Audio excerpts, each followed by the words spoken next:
Greetings, adventurers, and welcome back to our tale of daring exploits and boundless adventure. I'm your host and Dungeon Master Kyle, your guide through the realms of magic and mystery, and today marks the beginning of another thrilling session. But first, a recap from the previous session brought to us by Lady Tatiana. We start off, of course, Ortega and I are at the bar drinking. Surprise, surprise. Everyone else is talking to that obnoxious question person. For some reason, Ortega thought it'd be a great time to discuss our situation. It's at this point that he made the mistake of asking me a personal question, and so I decided it was my chance to ask a personal question and found out that he massacred an entire village because it was either them or this girl he had fallen for.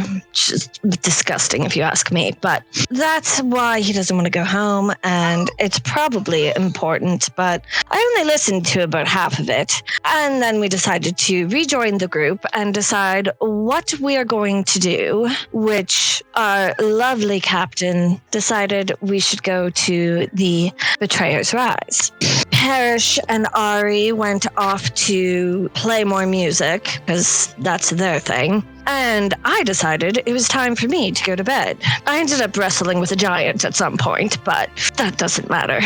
And the next morning, we went to the Betrayer's Rise and dealt with some obnoxious guard who didn't think we could do anything too important. And we ended up taking down this ugly flying thing, which almost flung Talus in the air like a rag doll. Kind of looked fun, but I don't think she was having any fun. And after defeating that, we went inside the gross-looking tower and heard some very alluring voices. That's about all I remember. As we rejoin our intrepid heroes, Lady Tatiana, Ari, Ortega, Parrish, and Captain Talus, their journey continues with new challenges in the Betrayer's Rise. With each step forward, they inch closer to their destiny, their resolve unwavering in the face of adversity. So grab your dice and ready your wits, for the path ahead is fraught with danger and intrigue. Join us as we embark on another chapter of our epic saga, where the choices made by our heroes will shape the course of their fate. So you guys are in the main foyer. It's like a bridge that heads across a chasm that is unknowingly large, long amount deep. And you had just heard the ominous whispers coming from below. And it was at this point that the Jewel of Three Prayers in Talus's possession had started to match the glowing with the door on the opposite side. And with a subtle push, the door opened, and that was where we ended. Now you see the door open very gently.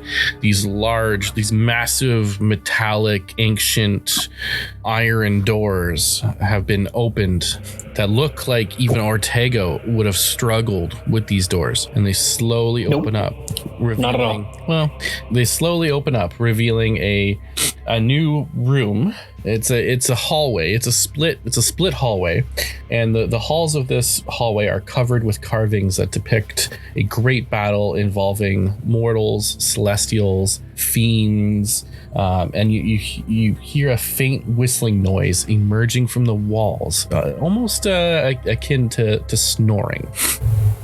Also, you don't see. Does anybody else hear that? I don't see anything. Good. Well, Like the bottom left corner of that black screen. No. Yeah, the map is huge. I apologize. all good. I'm assuming that it's from the book. Noted. Oh, great. I'm good. Actually, no. This one is a remade version from somebody on Reddit. I found. I like it better than I like the book one. This one has a lot more detail.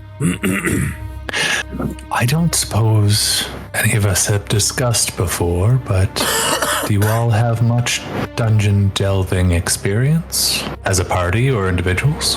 Yeah, I go first. Be my guest. Hey, fucking show off. Let him. Yes. He's remarkably talented at it, I must say. Having followed in behind a few times. He's quick to take a hit, and he's quick to take a hit, and he can do both exceptionally well. R is leaving out the part where he just likes looking at my rear end. There's the I'm not gonna. Yeah, I mean, He's not the only one, but it doesn't mean you have to go running head first into things. Is there anyone, I'm already on the other side of the door, so I might as well stay in here. is there anyone who would like to go before me? I would prefer to stay equidistant to anyone I can. I'd like to stand in the middle. Ideally, I believe that these, and he whips out his pistols.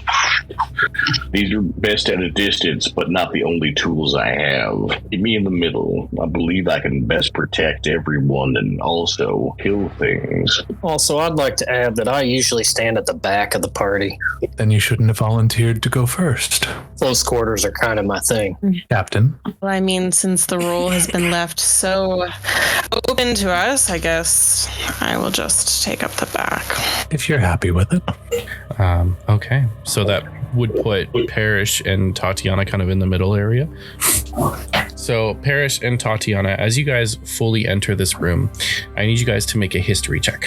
Ooh, history. Ooh, I have advantage on histories. Nice. I have an 8, so would fine yet rustic architecture. Come on. Yes. Ooh, what's a 22? 22. Clap.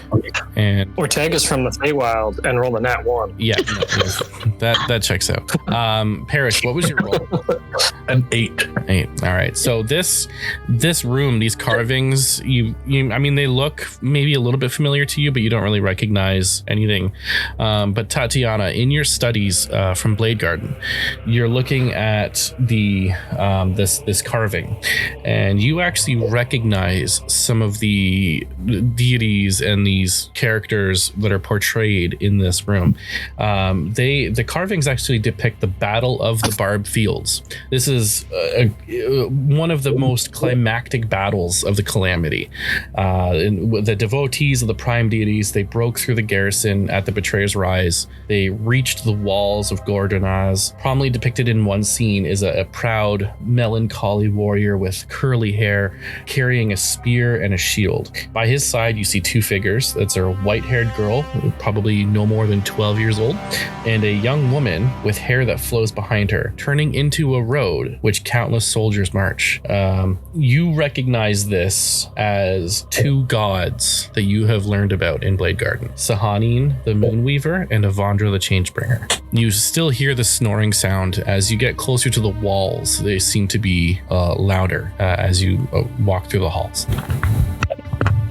Ortega's making his way up the left-hand side. Is it all like it's depicted like the story along the walls? Yeah, it's almost like a full, the room itself is this battle. Like you see like the starting of the battle, you know, in like one panel, and then another panel is like a part of the battle, and it kind of just like the two longest walls are like a huge diorama like carving, and it looks like it probably took maybe like 100 years just to carve out this stonework, and it's super intricate, very well detailed. You can tell that there's some coloration, that maybe at some point they had paints or different stones, or you know, maybe even some magic to make color, but over the thousands of years that coloration has fallen. But the two again that stood out is that white hair and the golden road of the hair of Avandra. I've heard things before in my head. Do I hear anything now? Make an insight check on yourself. That's a nat 20. Nice. Ooh. So That's glorious. you do look at these pictures, and one of the people depicted in this diorama, as you get close to one side of the wall, you see a part of the people who were fighting for the betrayer gods.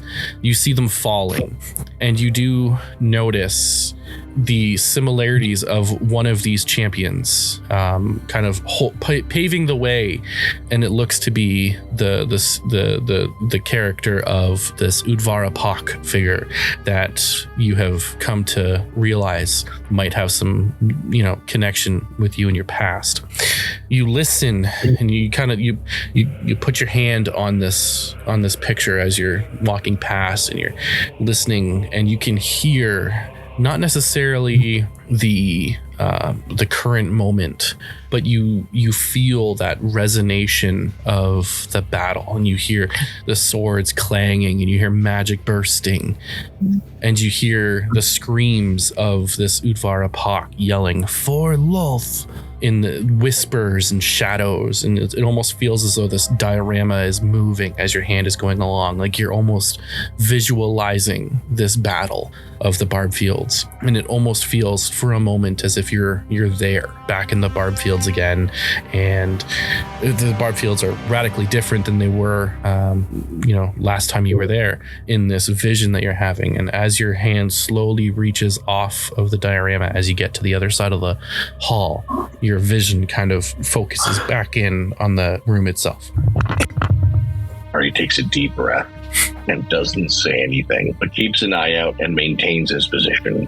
As the last members of the party get to the other side of the hall, you guys look back towards Ari, and you see along the corridor eyeballs and teeth and liquid flesh start to ooze from the holes in the walls, and you realize this grotesque slurry that has been pooling on the floor starts to take shape, and the teeth and the mouths and the eyes turn into gibbering mouthers once again, as 3 gibbering mouthers enter the room. And I need you guys to roll initiative. Yes. Initiative. Oh, I got all my swears out on mute. Oh my god. Oh, I felt them in my chest. Yeah. Oh, not great. Let's do initiative. Kyle, I was having problems with this last week. I don't want to slow things down. That's a 6 + 3 for a 9 for Ari's initiative. Gotcha. Thanks, man. 4 for Ortega. I got a nat 1. No. Yeah, we're going last. My God. What is That is it? what, 4 party members in the single digits? What is it after the nat 1? 4. Okay. So your first attack will be with disadvantage. I don't like that. Oh no. Also, you're after me. I rolled a 2. Or you can go before me, whichever you want. We're both on the initiative count of 4. Maybe we'll do some cool combo shit at the same time. Yeah. Or we'll both go for the same person and you'll hit me instead. That would be funny. I would like that. Let's do that one. Wow, Captain Dallas, that attack didn't even look like it was aimed at the gibbering mouth. Got in the way.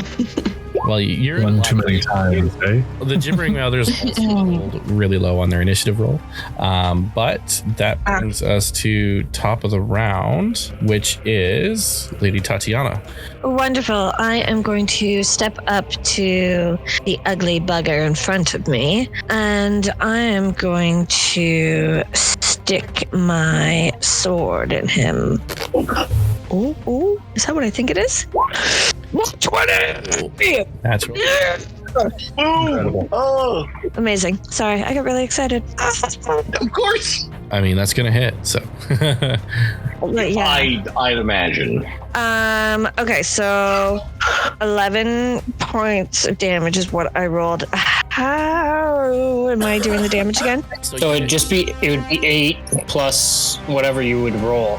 So whatever you roll plus 8.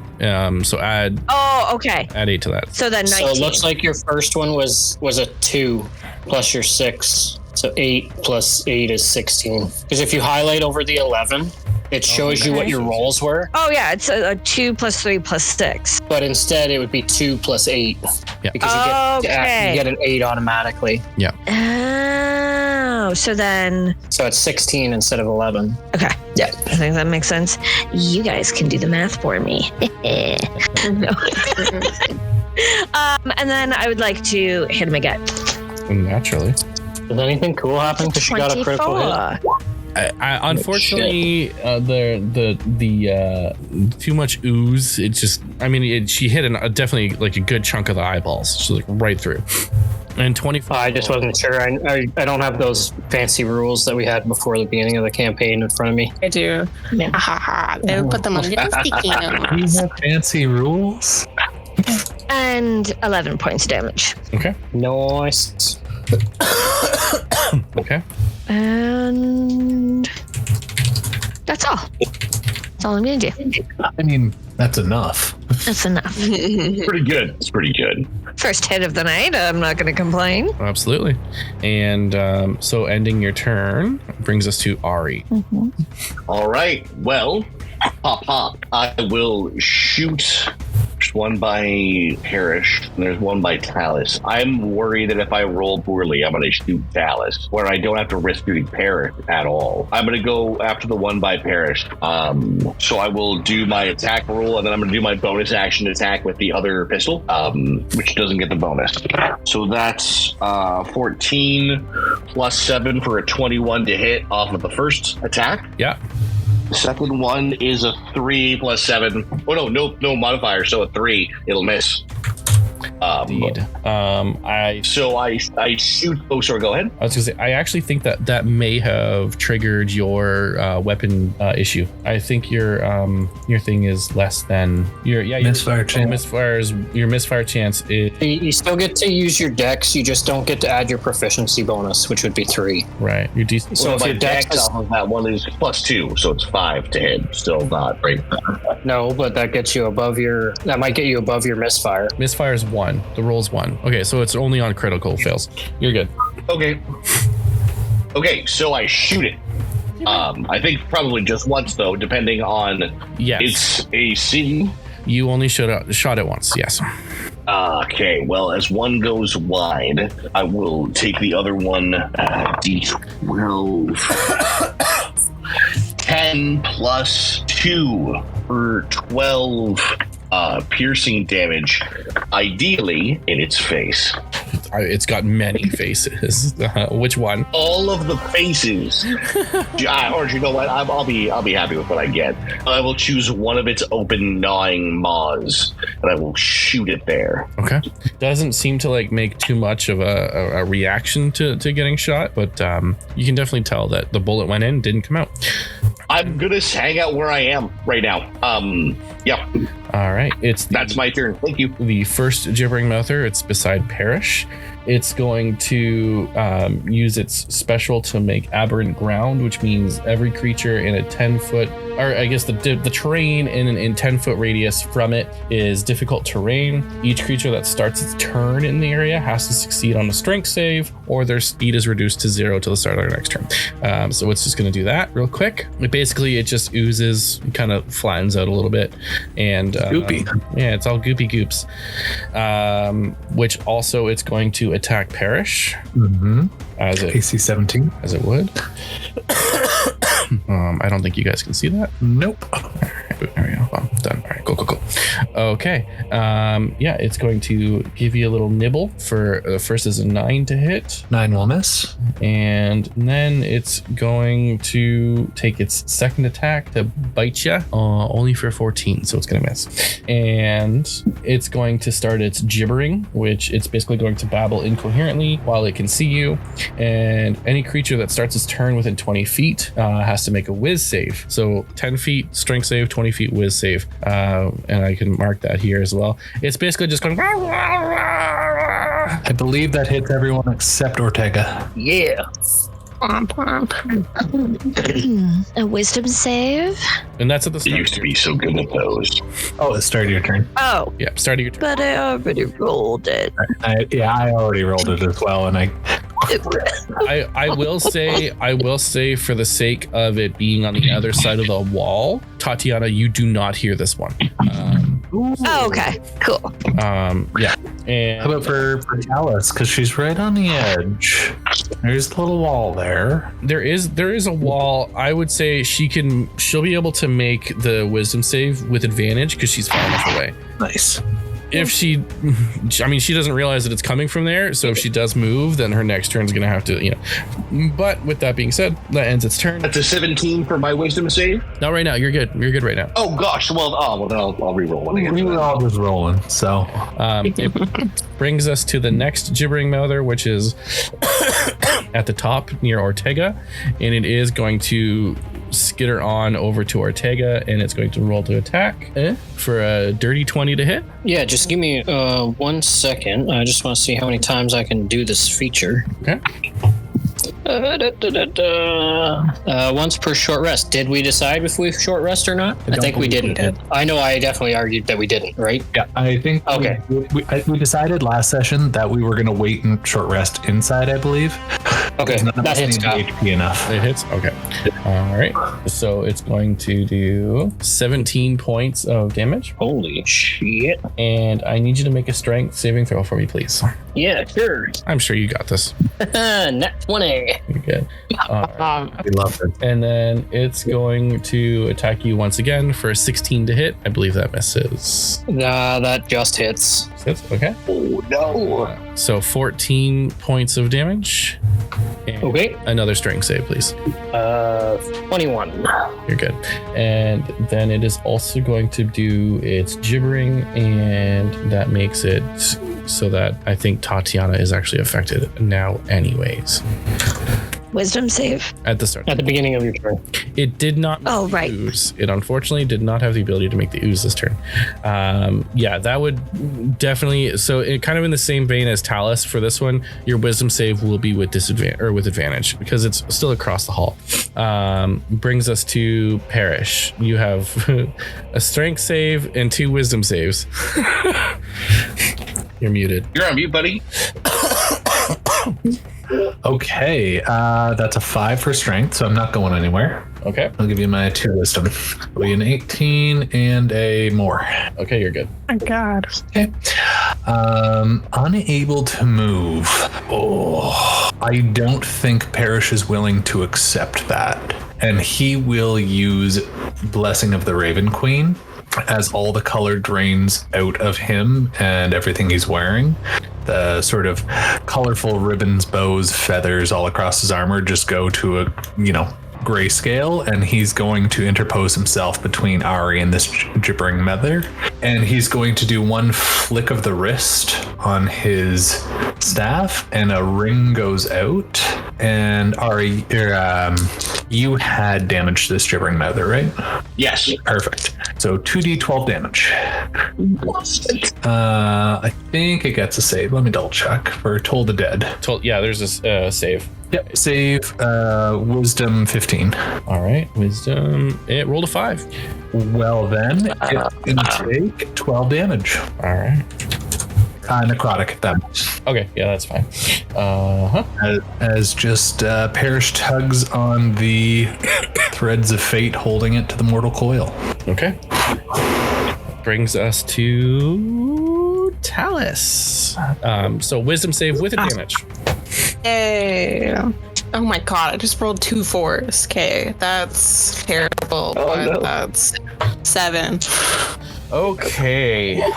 So you cannot take reactions to the start of your next turn, and I need you to roll a d8 for me, please. No way. 2. 2. You do nothing on your turn. Yes. Let's go. I love it. You are confused by everything and all the gibbering. Yeah. You are just like, you're trying to figure out where this noise is coming from, and it just shook you to the core.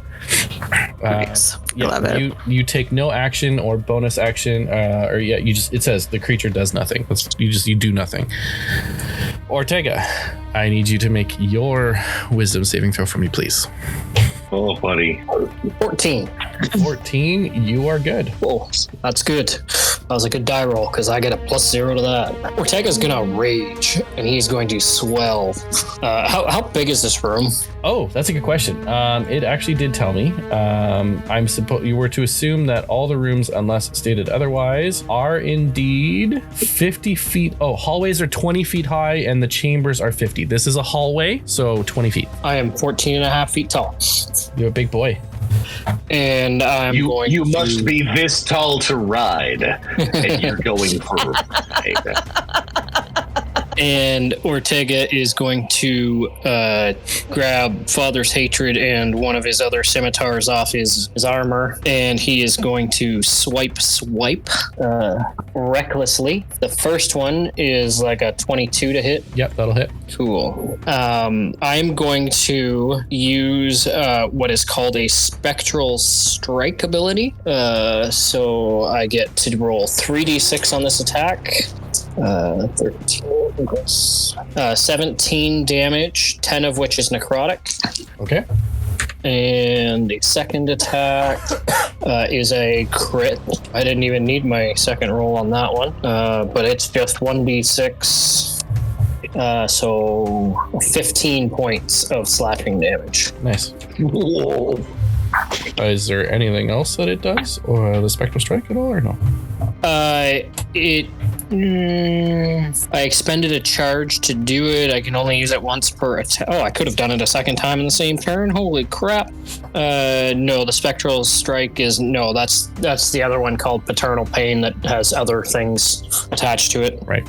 I'm not going to do that this time. Okay. Ending your turn? Ending my turn. That brings us to the final Gibbering Mother, the one that is right beside Lady Tatiana. It is also going to do its ground goopy goops. So anything within 10 feet of it, they have to make their strength save. At the beginning of our turn? Yep, beginning of your turn. Okay. And it is going to look at you, and it is going to spit at you. It's within 15 feet. It's going to just... So you see a big flash of light just on impact. Basically, like at this point, like on you. Just poof, a big flash of light. And each creature within 5 feet of the flash, which is just you, unfortunately, you need to make a dexterity saving throw. That's a 12. So the flashing light blinds you. Oh, that's bad. You are blinded until the end of its next turn. Yeah. The blinded condition, just so you are all aware of what the blinded condition is. Good question. I don't believe you are no longer poisoned, which is fine. So you automatically fail any ability check that DM. Sight. DM. Yes. Is it too late to cast Silvery Barbs? It is. You can do silvery Fine. on saving throws. I think we've had this talk. Yeah, it came up last session. The trigger is an attack. You don't want to use that on a... Didn't it make an attack roll? It didn't make an attack roll. It hasn't made the attack roll yet. Oh, I'm sorry, guys. My apologies. Sorry about that. Yeah, Tatiana made the save, not the creature. Yeah. Sorry about that. But it is going to attack Tatiana now with its bite, and it does have advantage because she's blinded. So that will be a... Well, it doesn't... Sorry, did it succeed? I apologize. Well, it would have been a Do I need sight for that? It's a 16 to hit. 16 misses. I'm 18 armor. There you go. Beautiful. You don't have your shield anymore, remember? Okay, hold on. Wait. When did she get rid of the shield? We have Damn it. She lost it. Niall, we appreciate your honesty so much. Me and Ashley have had this never took that discussion off. in our own private chats that she doesn't have her shield anymore. Uh-oh. So that would drop me down to 16. Am I allowed to react? Or I don't... Well, you can definitely make a reaction. It just depends on what the reaction is. I am also making a reaction to save you, if that helps. I make them re-roll their d20 and use the lesser roll. Making super disadvantage. No, because we've already determined whether or not. So no, I can't react with this. Never mind. So you're going to silver... Reaction, Silvery Barbs. Okay, so it re-rolls the 16. Well, you're lucky because that was a crit. But it still has to take the 16. It still takes 16. You made me burn a crit. Who gets the advantage? I was going to use Oh, yeah, and the blood curse of the eyeless, but I don't think I can do that without my sight. if it's a saving throw, if you have to... It's not... what is the blood crystal? Okay, the description is like when a creature you see. Oh yeah, when a creature you see. Keyword see, which is why I don't think I can. Yeah, correct. Okay, but for what it's worth, with my silvery barb's reaction, I can then choose a different creature I can see, which I can see, and I can give you advantage on your next attack roll, ability check, or saving throw made within 1 minute. Lady Tatiana, I'm going to give you advantage on your next saving roll for your blindness. It'll nullify the disadvantage for basically whatever she has to do. Yeah.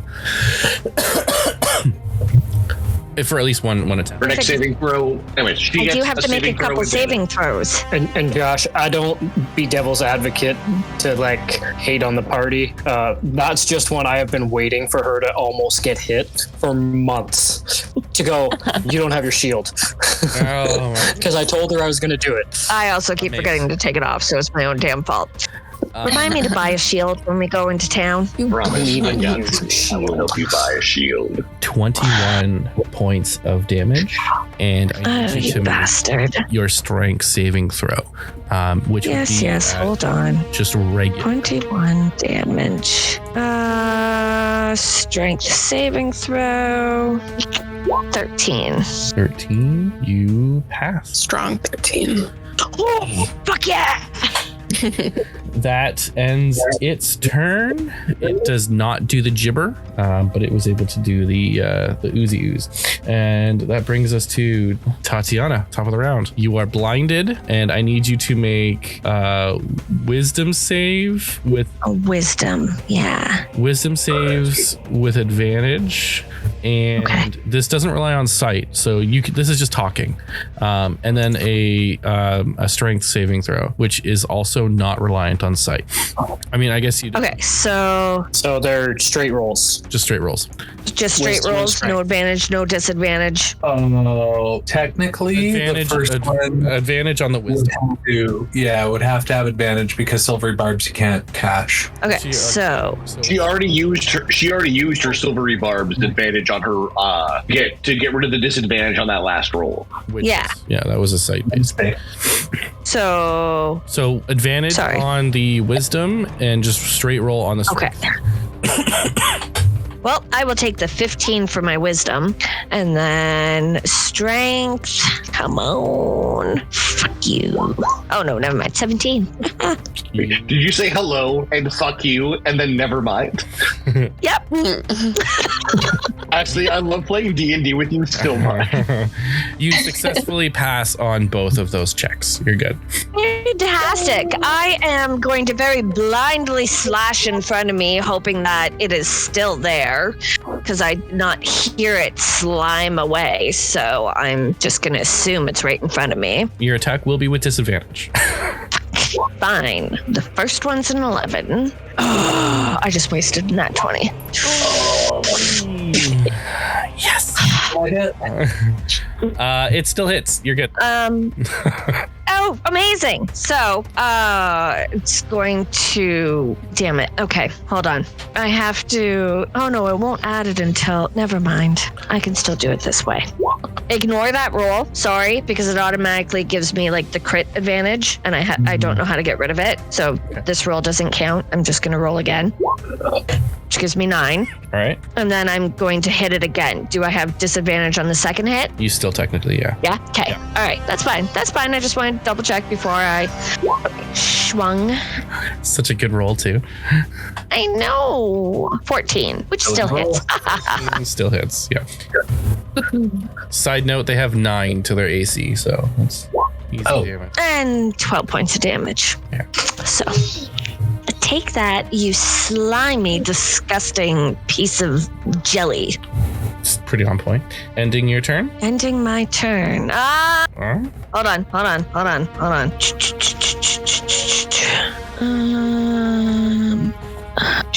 Sorry, I'm looking for something very specific. I thought I could give myself health. Second wind as a fighter. No, I thought it was something. Oh, it's only when I bite somebody. Or dang it, come closer.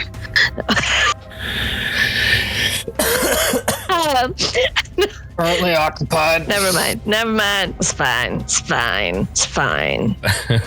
I'll be fine. All right. Yeah, no, I can't do anything. Okay. Brings us to Ari. You need to make a wisdom, just a wisdom save. You're fine with everything else. Just a wisdom save? Yeah, just a wisdom. +2. That's 5. 5. You need to roll a d8 for me, please. 5. All right. So you take no action or bonus action, and you use all of your movement to move in a randomly determined direction. Roll D4 for me, please. 2. I'm a fan of the D8 because then you get the diagonals in there. I know.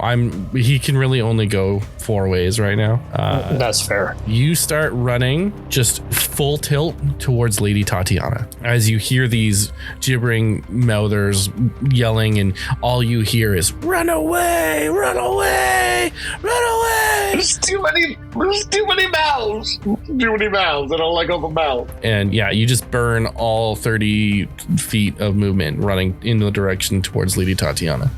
Well, that was a fun turn. That's my turn. How far did you go? 5, 10. 10 feet. I'm sorry. I think I was having trouble controlling. I thought you had it there. Oh no, there we go. So I will run through Lady Tatiana with the amount of feet I have. Yeah, you would run. You're running basically to that direct. Yeah, running right past it, basically there. So does it give an attack of opportunity on me? It doesn't. No, you're still in its You're range. still within its range. You're lucky on that. Thank Gord. All right. Well, lovely. So that was your turn, Fun. Great turn. Awesome times. which brings us to the gibbering mouther that is in front of Parrish. I'm gonna waste these fools so hard on my next turn. Oh gosh. Oh, they made a mistake. They made a dumb choice. They fucked up bad. It's gonna do things to Parrish, unfortunately, because they're not smart. Oh. But Parrish isn't currently here right now, so we're just gonna wait it out a minute. Auto fail. Yeah, Auto fail. I would do like a 2-minute. Oh no, he's back. Okay. he's back. Sorry, Good to see you. It's going to spit at you, but not at you. pretty rude. It's going to spit. Oh yeah. What save do we need? It's dexterity saving throw. That's bad. You Oh, you blind. are blind. Guys, we have to stop getting blind. That means it's gonna attack you with advantage, which is a natural 20. All right. I'm going to use my new feature, Sentinel at Death's Door, Okay. as a reaction when you or a creature you can see within 30 feet suffers a Which you critical. cannot see. I don't. Statutory interpretation would say, as a reaction when you or a creature you can see, I do not need to see myself. That's its rules is written. It's fine. I'll allow it. Yeah. Suffers a critical hit. You can turn that hit into a normal hit. Any effects triggered by a critical hit are canceled. That's a real lawyer. That's not a rules lawyer. That's a law degree lawyer. I like it. I like it. That's pretty dope. As sort of an ethereal space, everyone's more essences shimmery. The Reaper scythe coming down the jaws of this thing. Parrish just kind of puts up a hand, moves some threads of fate out of the way, not to be severed, as it bites into his shoulder. Amazing. It still does do damage. Unfortunately, it just doesn't do the crit damage, which is 18 points of damage. Which is reduced to 9 because I used Blessing of the Raven Queen last round. That's right. Till my next turn. Parrish still appears to be in grayscale. Okay. Unfortunately, I do still need you to make your strength save for me, please. Oh, that's not gonna go good, buddy. And this is the one that you would technically have disadvantage on because it's sight-based. Yeah, that's fine. Not expecting to succeed either way, so there we go.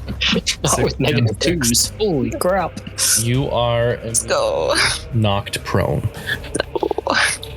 as it's like pretty much now at this point it's like on top of you, and it's just like starting to like bite you all over the place. You feel all these little mini bites, but because you have all this like Raven Queen resistance, you're still like that grayscale like stone skin-esque, but you're starting to feel it as it's like starting to basically encroach over top of you.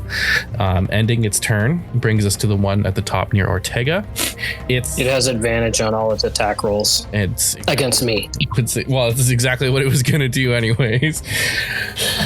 It is going to chompy 19 to hit. Yeah, that hits. Okay. I take half damage though because I'm raging. You're raging. I'm just going to do the second attack, which will be an 18 to hit on the second attack.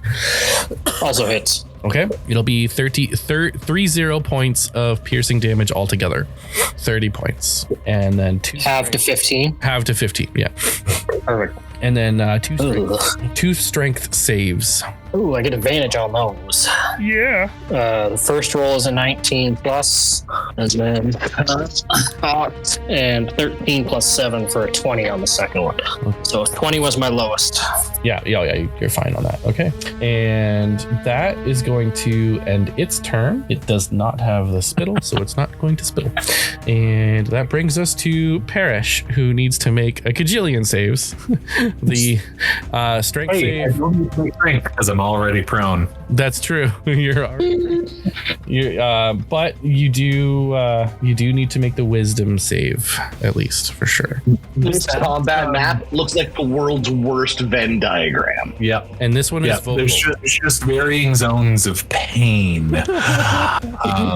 Is this a save that when you succeed it from a creature, you're immune for 24 hours, or is it a get fucked every round kind of deal? GTFO every round. All right. Sorry, I will try and reduce the swearing after listening to the fireside, realizing how many children listen. It's fine. It's okay. I put a disclaimer. Don't worry about my kids, man. Yeah, it's all good. No, that's all good. That's all good. Wisdom. Okay. You didn't have disadvantage on that. No, because you said this was not site-based. Yes, it's not site-based. Perfect. But I did have to make 2, correct? No, it was the strength for the other one. You're just out of the boundaries. Okay, all right. Yeah. My bad. Well, I don't love having to potentially burn another 3rd level spell, but also things seem pretty bad. So I think I'm gonna go ahead and cast Beacon of Hope. I'm gonna use my bonus action to get over here. What's the range? Yeah, I should be fine here. That's your Raven Queen blessing, right? Yep, Raven Queen's blessing is a bonus action.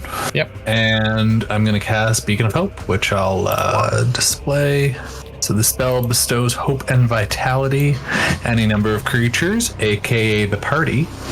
For the duration, each target has advantage on wisdom saving throws and death saving throws and regains maximum number of hit points possible from any healing. I think it's going to be Parrish again, goes grayscale, steps through Shadowfell, black feathers trailing behind, and then very suddenly kind of appears in the corner, brandishes his shield, pushing his cloak back, full of vibrant color, and just light coming off of him, enough to fill this room and fill the hearts of everyone in it with the belief that we can get out of it. And that's my turn. Now, do you have to see the creatures? Nope, any number of creatures within range. And range is 30 feet. Yeah, let's do that. Let's check the range. Oh, yeah, you're good. All right, cool. All right. Brings us to Talus. You are up. You are technically not blind. I don't think you ever were blind. No, your speed was reduced. You just didn't really. Yeah. He did nothing for a turn. He's able to maybe do something now. You do still have to make that roll with disadvantage. However, it is a wisdom save, so you don't have disadvantage, or you have advantage on this anyways, so you're good. What did I have disadvantage for? You don't have disadvantage. I said disadvantage, I meant advantage, because you're still within like 3/4 cover from the yelling. Oh, right. Okay. Yeah. Oh my god, I rolled another 4. This dice is out of here. But that was the 14 plus 3, 17. All right. You do things. Yes, let's go. Okay, in that case. Now, I don't really want to get closer, but I don't have any spells. You know, I'm going to copy what Parrish did, and I'm going to reach out to this gibbering mouther that he was working on, and I'm also going to cast Toll of the Dead. So it needs to make a DC 16 wisdom save. It got a natural 1. Woohoo! That is not bad. 14 damage. Okay. And then I don't really want to waste my hexes yet. Yeah, I'm not going to bother doing anything else. That's it. I'm also going to... You do get a second slide a last attack, I do believe, do you not? At level 5? Sure should. Yep. Oh, wait, unless... Oh, but I'm not... Warlock. I'm level 4. Warlock. It's but on character level. Character level, yeah. No way. Yahweh. What? Oh, wait, no, you did Toll the Dead. You didn't do Eldritch Blast. Derp derp. No, I didn't. I should pay attention to that, though. Okay. Yeah, that's good. I will do that, and then I'll just move a little bit closer. Maybe up to here. Okay. That's it. Now, theoretically speaking, now that you've moved in, you no longer have the advantage, but you now also have advantage. Oh, that's right. Okay, in that case, actually what I'll do is I'll move like over here so I can get a little bit more up in here for that advantage. Perfect. Okay. Ending your turn. Yes. Brings us to Ortega. Ortega's going to do some fun things that Kyle's going to really love. The first things first is he is going to get some benefit of the Beacon's Hope, and he's going to... Oh, never mind. I can only second wind once. I can't do that. Never mind. I'm just going to go right to the things that Kyle's going to love. I'm going to recklessly attack. Well, before you do... With Father's Hatred. You do have to make 2 wisdom saves with advantage and 1 strength save. Strength save. Oh, I didn't realize I was within. Yeah. 17 for the first wisdom save, 15 for the second one, and then the strength save is 21 or... You're good. You're good. Yeah. So, recklessly attack with Father's Hatred. Mm-hmm. Oh, sorry. I'm going to recklessly attack with my second attack, but the first one I am going to use Father's Hatred's paternal pain feature. So I'm going to roll a d12. The eternal pain feature? Paternal, as in father's pain. Yeah. That makes it so much better. My hit points reduce by 7. I don't know how to do that on there, but I'll take damage.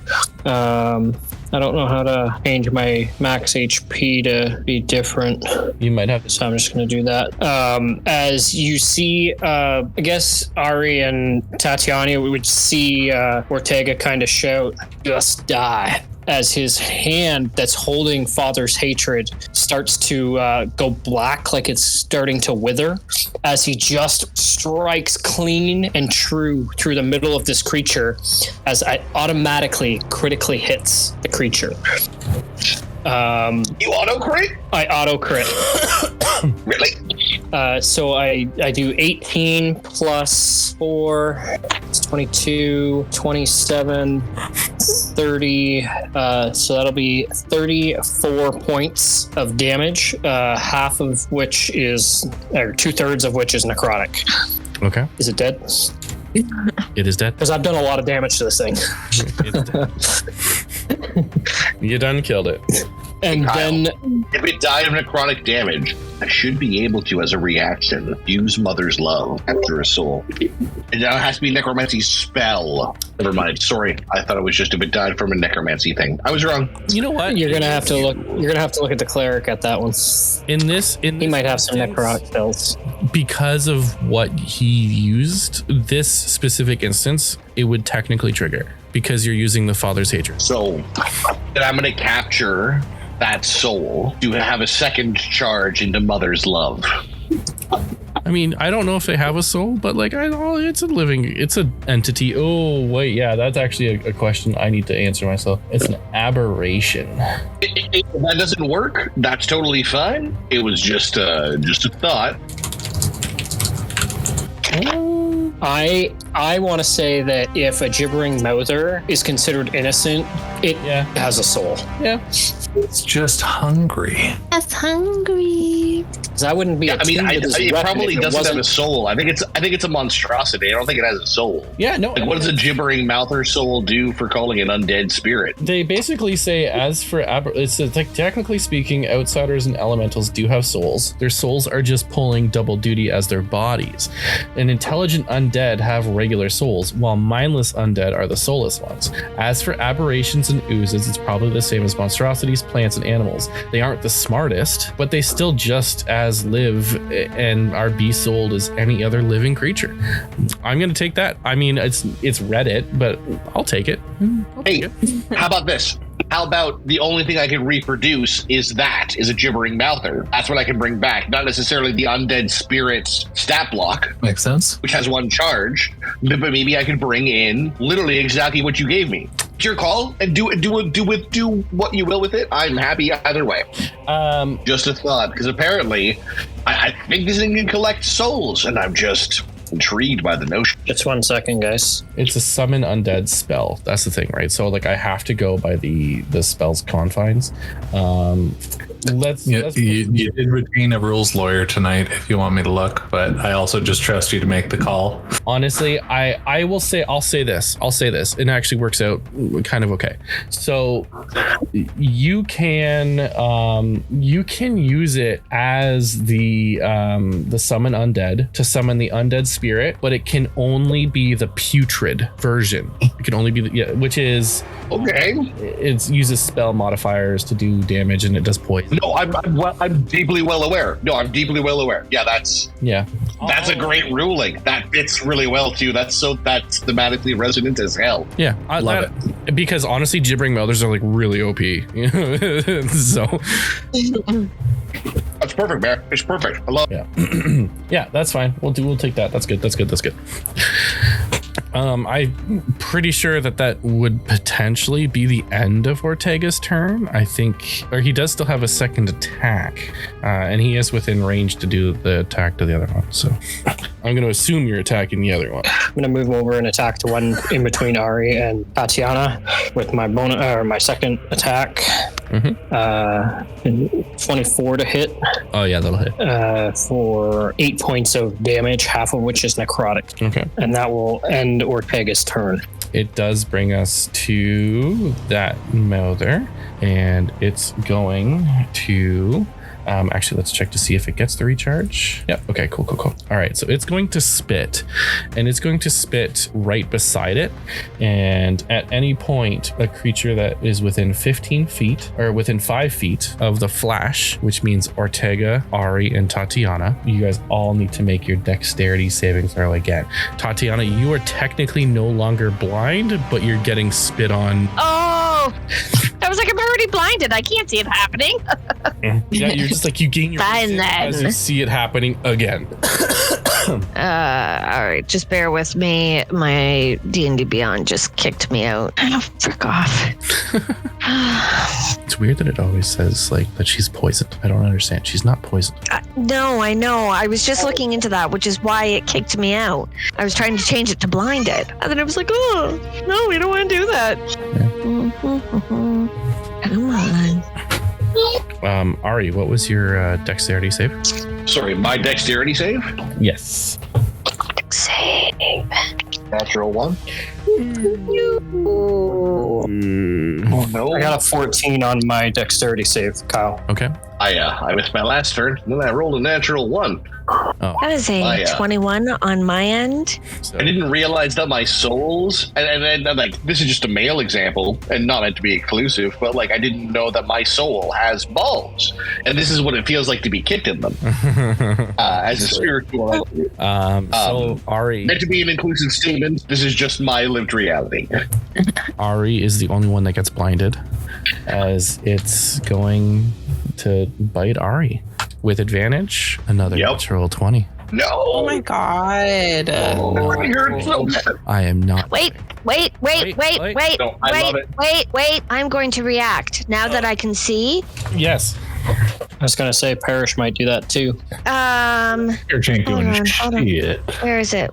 Okay. Blood Curse of the Eyeless. So when a creature you see within 30 feet of you makes an attack, you can use your reaction to roll 1d6 and subtract the result from the creature's attack roll. I am going to choose to use this feature after the creature's roll, but not before the DM determines whether the attack hits or misses, which you technically haven't said it's hit or miss. I just said it rolled a natural 20. Yeah, I haven't determined. We haven't. Exactly. It's on the stack. You have time.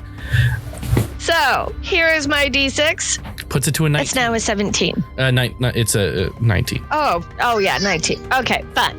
But there you go. No crit roll for you. It's not much, but it's a little. It lowers it to unless the 19 is your AC, which I don't believe it is. It still does 21 points. Oh, no. 21 points of damage, and All right. you do need to make that strength save, and that is again a disadvantage because you're blind. 13 and 10. So 10 strength saving throw is a +3, so it's a 13 for my strength saving throw. And that was with disadvantage. Yes. Okay, you pass. You're good. You don't get knocked around. Yeah. That Great. Excellent. Phew. let me just see if it gets gibber. No. Okay. All right. That ends its turn. Tatiana, you are up. Strength save, and just a strength save. That's okay. Just your speed's reduced to 0. You rolled. That's all. You were also on mute there at that moment. My child is yelling at me about a ball that I don't see. Anyways, okay, well, I'm not moving anywhere, so I'm gonna attack it. 22 will hit. Sorry, Devil's Advocate, ranged attack in melee. Oh, I think it's the same for her. I think she's it's +7. Oh, does she have a fancy thing? Nice. I'm sorry, I hit the wrong one, but they are both +7. Yeah, they're both +7. Oh, I knew what she was doing. I just saw pistol and went, oh, she's shooting it. I know. No, I'm still stabbing at it, yes. So 7 points of damage, and then I'm going to stab it again, or slice it, which is another hit. Yeah. With the proper one. And 14 points of damage. And it goes down. Finally.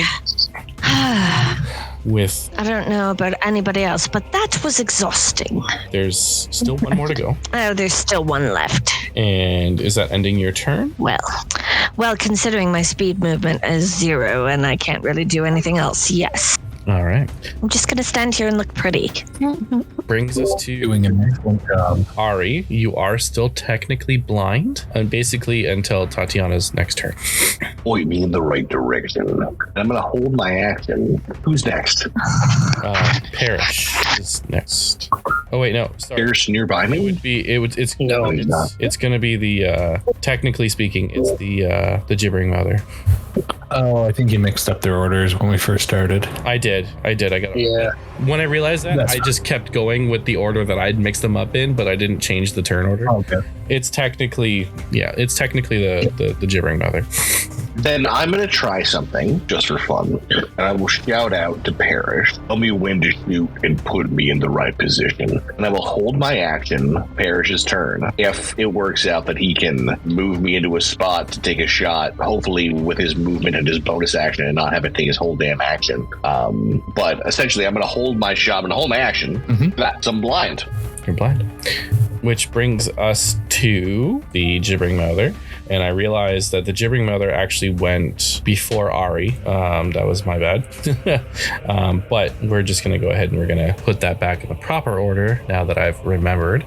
And it's going to go. And it's going to start to slinky down on over towards the only thing it can see with its very slow movement. 1, 2. And that's literally as far as it can go. And No way. Yahweh. Just far enough. Does it get its spit? You don't have to do that. It gets it. It got its spit, and it's going to spit in between Talus and Parrish. So the both of you need to make your dexterity saving throw. Parrish, you are not blind at this point, but you would be gaining your vision again to then see the spit. Wouldn't I be gaining my vision on my turn? It's at the end. It's at the start of the that dude's next turn, which you lost your vision on his last turn. You're gaining it again on this turn, and then now it's blinding. it's doing it again. And Parrish, you go right back to being blind. I got a 12. So you both fail. You're both blind in the corner. And since it can't do anything else except bite, it's going to bite Talus for an 18 to hit.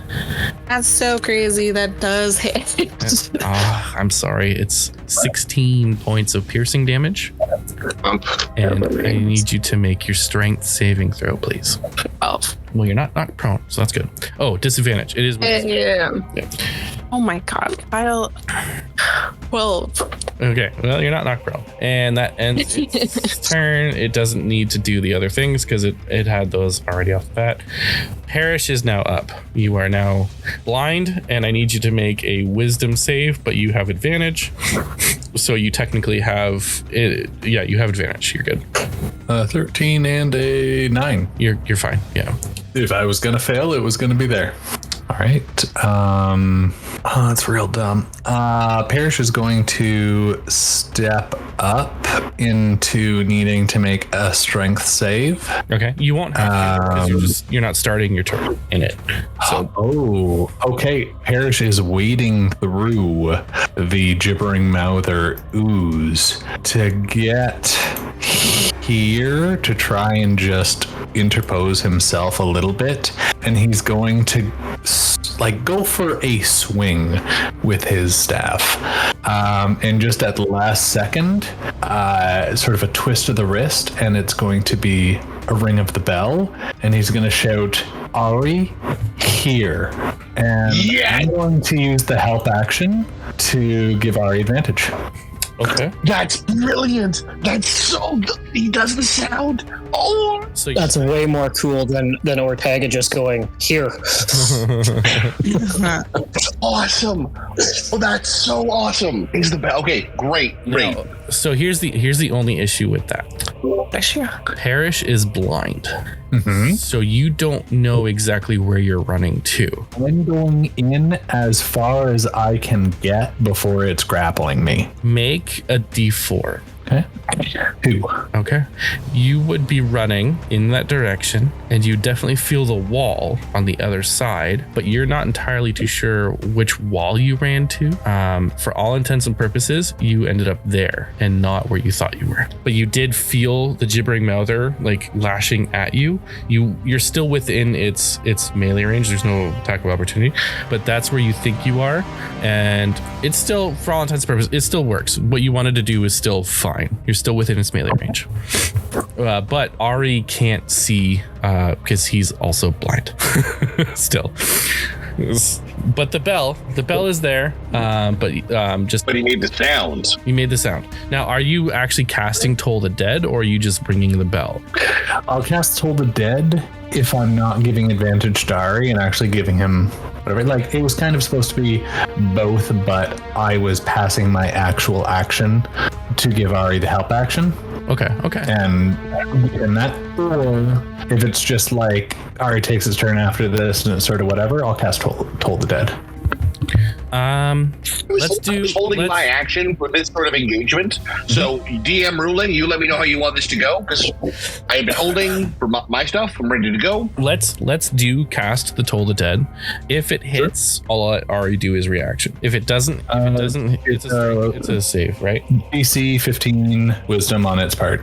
It fails, so you are good. So Ari, you do now know the direction of which it is. It is still technically behind cover, but you know whereabouts it is. So I will allow you to make your attack, but it is going to be I've got a good feeling with disadvantage. That's fair. I still have a pretty good feeling about this because I know who rang that bell. So as soon as I hear it, Ari, blinded despite it, just pulls his guns out and pop. And disadvantage 1 is an 11 plus 7 for an 18 to hit. And that's a nat 20. That's amazing. I'm so happy. That's amazing. And I did 13 necrotic damage to it. Okay. Well, I had necrotic damage? Well, I did with Toll the Dead, but... what was the disadvantage roll? What was the... It was 11 plus 7 or something like that for an 18, I think he said. I just need to know what the cover is. Are you waiting on stuff for me? I'm sorry. I apologize. I'm No, it's for me. Rolling your gun damage? Yeah, roll your gun damage. Oh, yeah. Well, for me. Yeah, it still hits. So that's a 7 plus 2, and then a crit, Well, the crit wouldn't which is go a on. 4. The crit is... A crit. It was with disadvantage. Oh, okay. Well, then 4 and 2 is 6. So that was altogether 7, 6 is 13. There you go. 13 points of shooting him in the face damage. Literally, like, time slows down as he pulls out his guns and he hears the bell. And there's just a resonance there. And he pulls off 2 good shots. Pop. Instead, Woo! Let's go. Didn't think I'd have to blow my second of 3 third levels in the first room. Ortega's good for a rest now. We're all feeling that.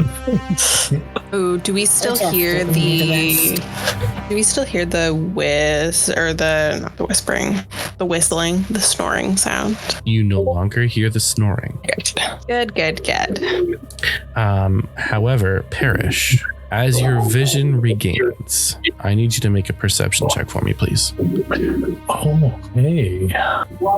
It will be an 18. Okay.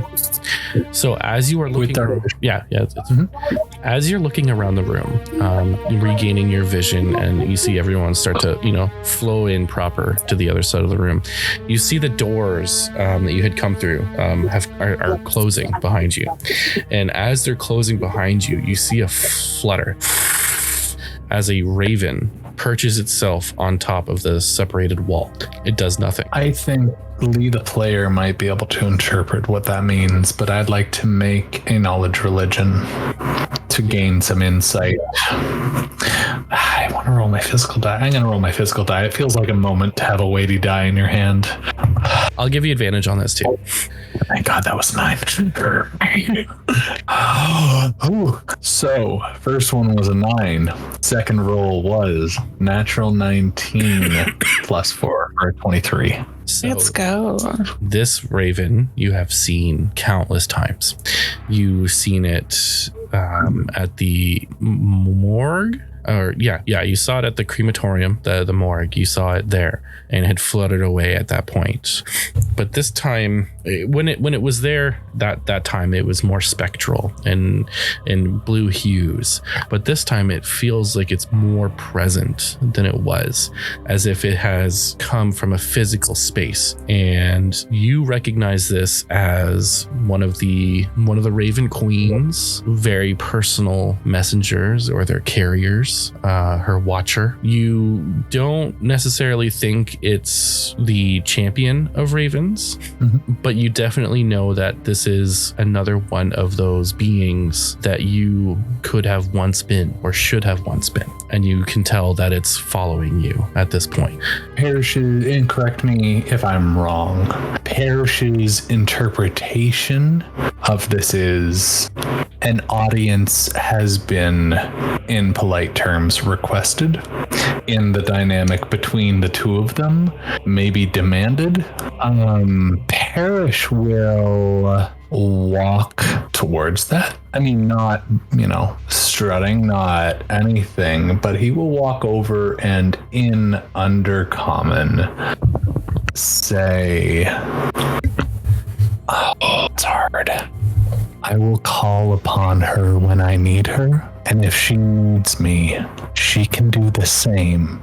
I will choose if I answer. For the time being, I am delving here to keep these folks alive. Okay. You don't get a response back. Oh, I turn away before one's offered.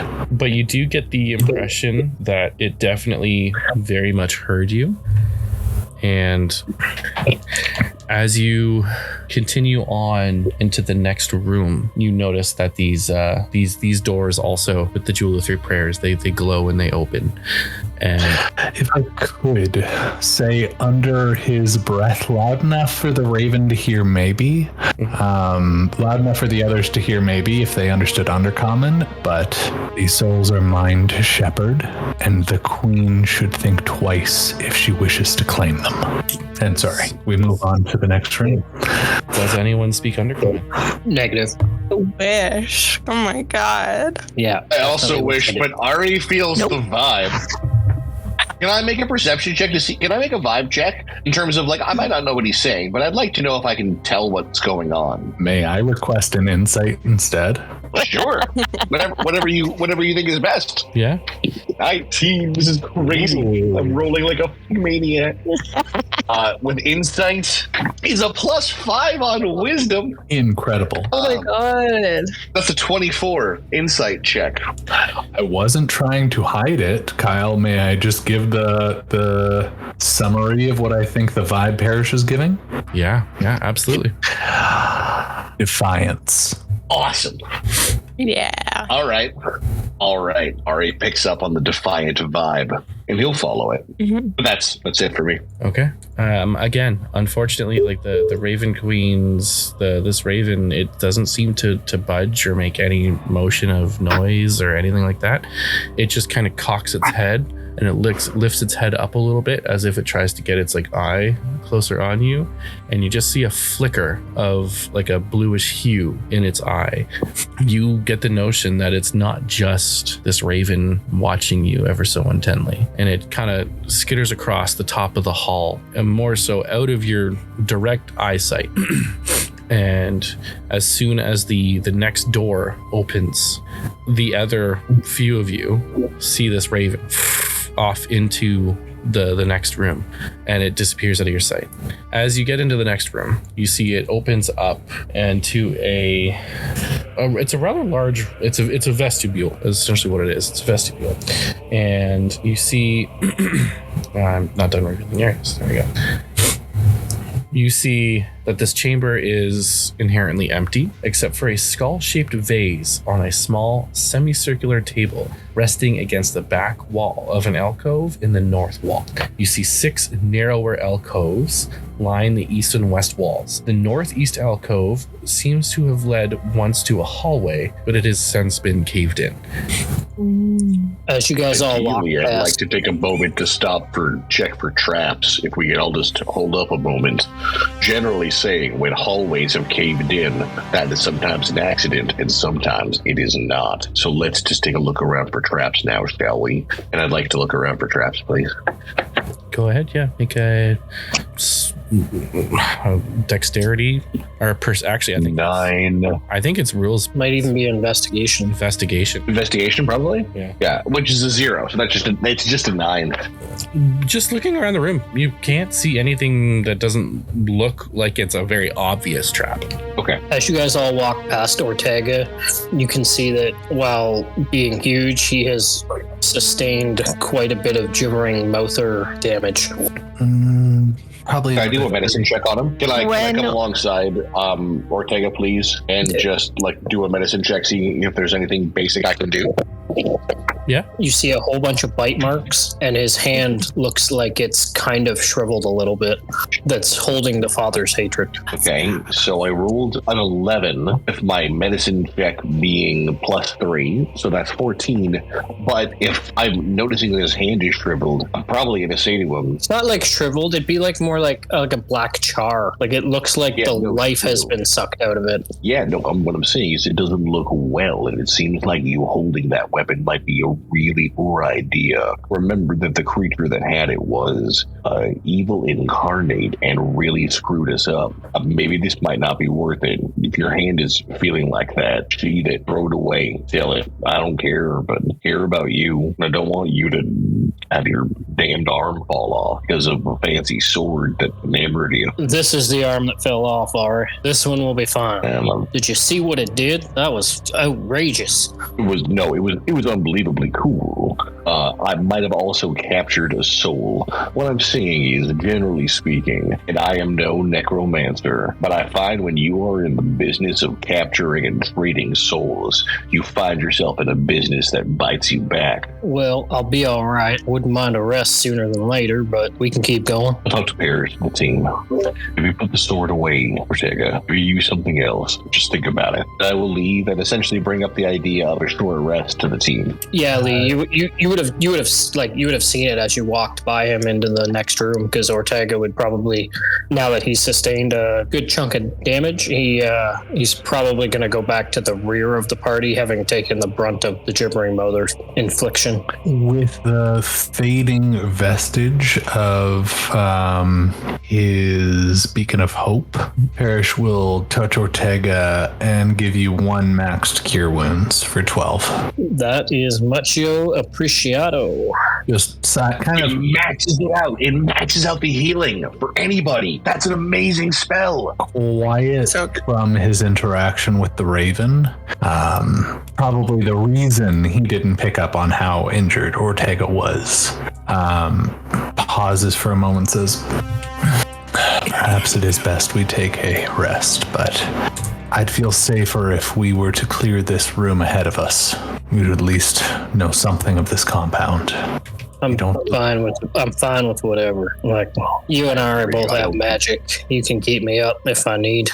Yes, we can, and we will. But I would say that we should probably not rest until we know what's on the edge of every wall around us. We need to secure the room. Parrish is right. Let's move forward, rest when we can, but it's not now. In that case, let's keep the noise level down to a bare minimum so that anything beyond these walls doesn't know we're here. Agreed. Parrish will step into the room and ask Lady Tatiana a moment, just as we're starting to explore this room. I hope it's not presumptuous. I've seen a number of people fight over the years. Does your left arm generally beg for a shield? It seemed like something you were missing in combat.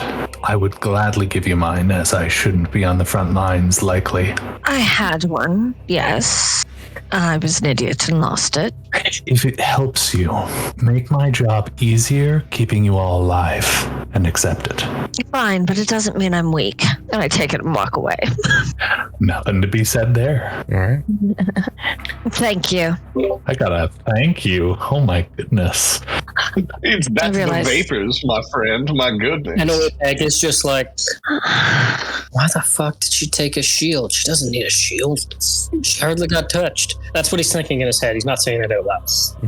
Now, I realize I'm not always grateful, Downding, but I appreciate what all of you do for this party, and yes, that's all. I like that Lady Tatiana starts to get soft as soon as we're in. Oh, shut up. I am not soft. No. What I'm saying is the only place it would make sense is when there's a skull over there in the wall and we don't know. Like, I feel deeply surrounded by death, anxiety, and worry. But I do appreciate that this is when you really reached out. Now, believe if I were to take the best of your appreciation, I might put you towards investigating what you see here. This seems to vibe with you both in terms of, I don't know, skulls and stuff. You have a kind of a dead vibe. I think we've established this. Also, you're smarter than I am. What do you see? Ortega's gonna start looking around the room. He's looking for tracks or signs of previous use of this room, as he's going to use his wonderful rage ability to survival check with a strength bonus. Angry researcher. I'm searching with anger. I'm angry searcher. Where the hell are my keys? 22 for a survival check of the room. Okay. So you don't see any tracks. You don't see any tracks that are new at all. If anything, it would be like completely covered in dust, and you know that like thick layer of dust that just creeps over everything, and it almost like bleeds into the actual stonework itself, and it like starts to decay the stone. That's what you're seeing on the ground. It doesn't seem as though really anybody has gotten this far in at least a couple thousand years, at least. You do notice, though, that the semicircular table on the back wall with the one skull-shaped vase seems to be more so lit up, in a way, almost as if there's like a beam of light coming down in from somewhere above. It's just a faint, tiny speckle of light, and it refracts off of the vase ever so slightly, and it's just enough to make out those features of the skull vase. And as you get closer to it, you see that there is a message in a language that is written in abyssal. I don't understand it. You don't understand. Flipped the coin on abyssal and infertile and took infertile. I mean, so as Ortega kind of encircles the room and heads towards this vase, he's going to mention to the group that this place hasn't been touched in a very long time. But if any of you can read this writing here, that might help discern what this is. It's not Fae and it's not large folk. Hey, sorry, what exactly is this on again? What item is this on, this language? It's on the back wall, right above the vase. Okay, well, I was hoping it was on the vase. I'm not sure if it would work. I have Identify, which isn't really a language spell. It's meant to identify magical properties of things. Cast it as a ritual, though. I'm probably going to try. You can try.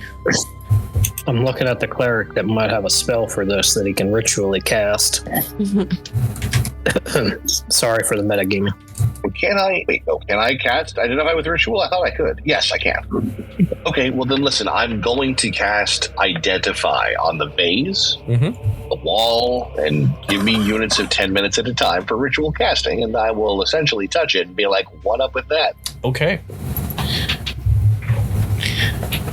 While he's doing the ritual, does anybody else do anything involving it or the room? Parrish is willing to collaborate if anyone would like to try and identify it. I can roll my knowledge religion if someone's got a knowledge history to try and decipher. Maybe an arcana if anyone wants to sauce one in. Me. I'll do an arcana check. Me. I have advantage. Very nice. Which I need, apparently. Not much better. I'm of no help. Parrish also definitely needs your advantage with arcana. Okay. So with the Identify and just with all the extra help involved, your ritual spell goes off without a hitch. And as you go to physically touch the vase, you see the skull itself. While you are just about to learn everything about this vase, you see the skull itself kind of light up. That beam of light seems to light it up a little bit more, and you hear in common, "To me, touch your hand. To me, relinquish hope. To you, accept death. To you, invite hollowness." And just as your hand touches the vase, you feel as if this vase wants to devour your body, but it can only consume someone who has accepted that they'll die and doesn't struggle against the fate. I would very much like to struggle. if your hand is touching the vase and you're lifting it up, I need you to make a Constitution saving throw. With my +4 for a con save, it's still only 10. So you fail. Yep. Okay. You take 41 points of necrotic damage. Ari, all unconscious, not totally dead, but not far off. Ortega, being probably 5 feet behind him, is going to go, no, you idiot, don't touch it. And is just going to run to Ari's side as a reaction. Does anyone do anything? In the scene, have we seen, like, I kind of want to see where we're all in the room. Are we all just around here? Well, anyone who is helping with the Arcana check and the... Okay. So anyone who is that close, you're all within about 5 feet of Ari.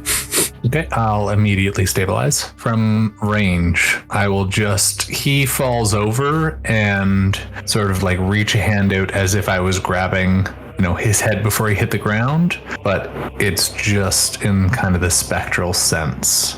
Are you doing like a healing word, cure wounds? What? I need to know what you're doing. No, I am casting Stabilize, and I am shouting for Captain Talus. Captain Talus, Ari has fallen. Get over here. What are your instructions? Help him. Move, and I'm going to pull out a potion and shove it in Ari's mouth, and that is going to give you... Hold on, where are they? Right here. 2d4 plus 2. Shall I roll those, or shall you? Sure. As Tatiana dunks the potion in his mouth, it doesn't seem to go down. In fact, it doesn't seem as though Ari reacts at all to anything that's gone on.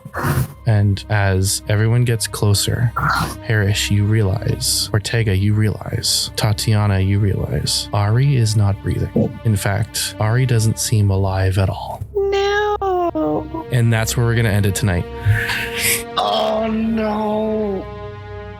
As our heroes stand in shock, Ari's lifeless form lies before the ominous skull vase, casting a dark shadow over their path.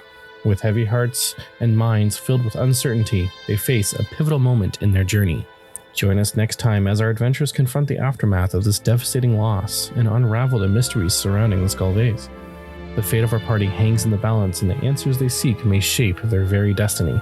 But for now, we bid farewell, with gratitude to MAB Music for their enchanting melodies and heartfelt thanks to our listeners for their unwavering support. I have been your host and Dungeon Master Kyle, and until next time, dear adventurers, may your courage shine bright, and may the mysteries of the world reveal themselves in due time.